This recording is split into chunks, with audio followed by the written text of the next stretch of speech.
해마다 여름이면 도시의 열기는 정말 우리를 지치게 만들죠.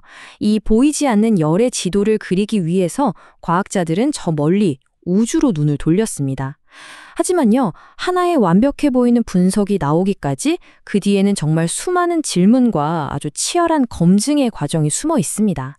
오늘은 한편의 과학적 분석이 어떻게 이런 질문들을 통해서 점점 더 단단해지는지 그 지적인 여정을 한번 같이 따라가 보려고 합니다. 이 질문, 단순히 오늘 날씨 덥네 하는 문제가 아니죠. 이건 우리의 생활 환경, 또 건강, 그리고 도시의 미래 전체가 걸린 아주 중요한 문제입니다. 그래서 과학자들은 이 거대한 질문의 답을 찾기 위해 아주 작은 단서에서부터 추적을 시작합니다. 네, 맞습니다. 바로 인공위성이에요. 수백 킬로미터 상공에서 지구를 이렇게 내려다보는 위성의 눈은 우리에게 도시의 열을 완전히 새로운 방식으로 볼 수 있게 해줬습니다. 그럼 이 엄청난 도구를 가지고 세운 첫 번째 연구 계획은 과연 어땠을까요? 한번 보시죠. 모든 연구는 하나의 명확한 계획에서부터 출발하죠. 도시의 열을 분석하기 위한 이 첫 번째 설계, 겉보기에는 아주 간결하고 명료해 보입니다.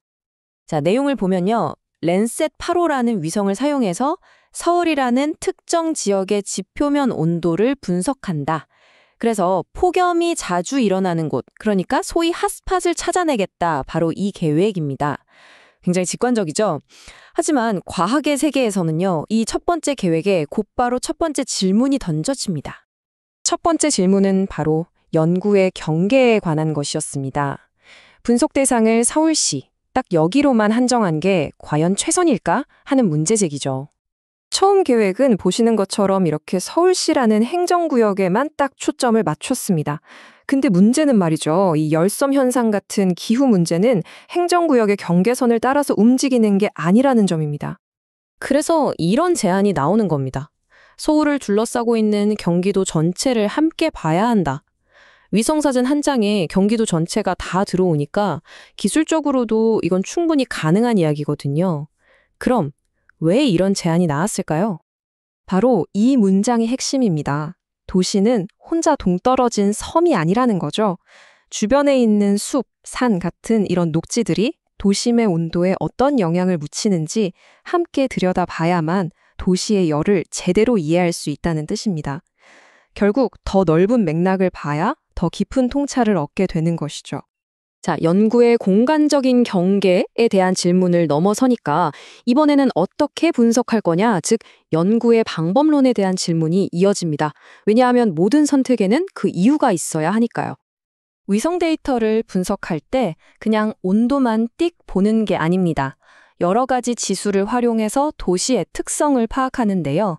이 연구에서는 대표적으로 두 가지 지수가 사용됐습니다. 첫 번째는 NDVI, 우리말로는 식생지수입니다.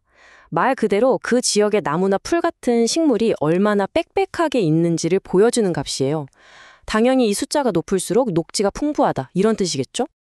그리고 두 번째는 NDVI, 이건 건물지수입니다. NDVI하고는 정반대죠. 콘크리트 건물이나 아스팔트 도로처럼 인공 구조물이 얼마나 밀집해 있는지를 나타냅니다.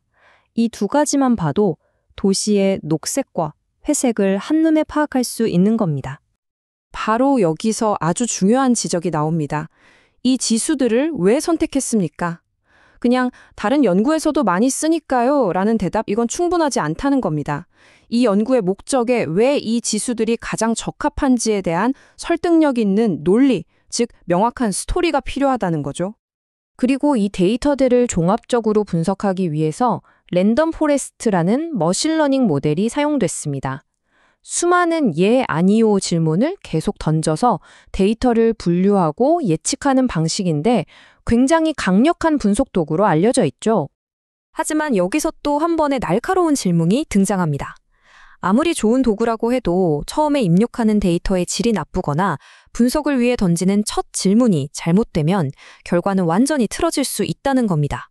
결국 중요한 건 도구의 이름값이 아니라 그 도구를 어떻게 사용하느냐는 것이겠죠.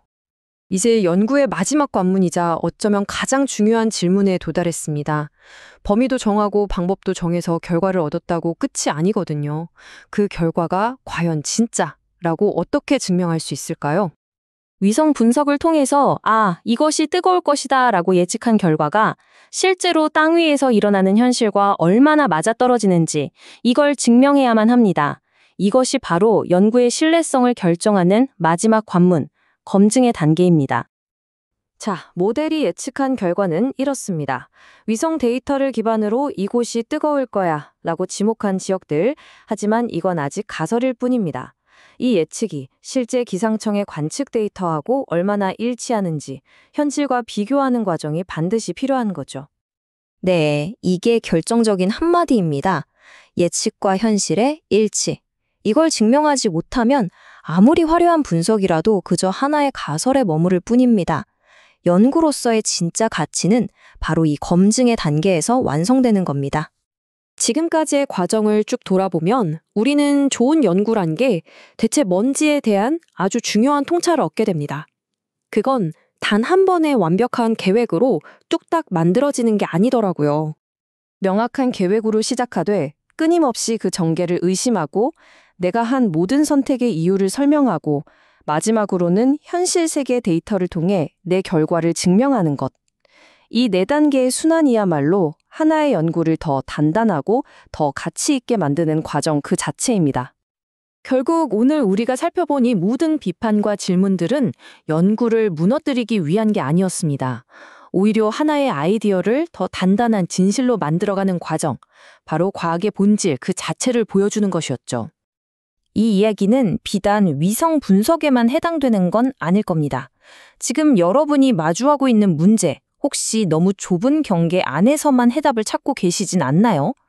때로는 한 걸음 물러나서 더 넓게 보고 왜? 라는 근본적인 질문을 던지는 것이 어쩌면 가장 빠른 길일지도 모릅니다.